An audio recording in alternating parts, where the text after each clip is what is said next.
আসসালামু আলাইকুম। শখের বসে আসছে আজ বন্যবাড়ি কোটালীপাড়া গোপালগঞ্জ মাছ ধরতে। ছোট ছোট 11টা হয়েছে, 1 কেজি 1.5 কেজি সাইজের। ছোট আছে, 200 গ্রাম মাছও আছে।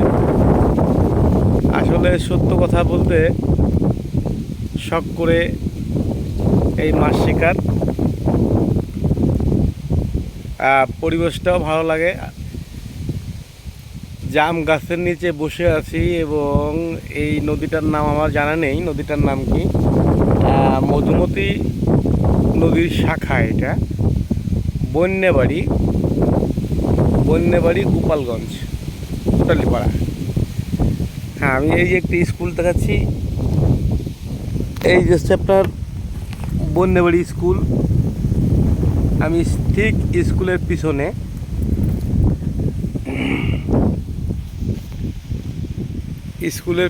আছি। যাক গাইস, ভালো লাগলে লাইক কমেন্টস করেন। থ্যাংক ইউ, বাই বাই, আল্লাহ হাফেজ।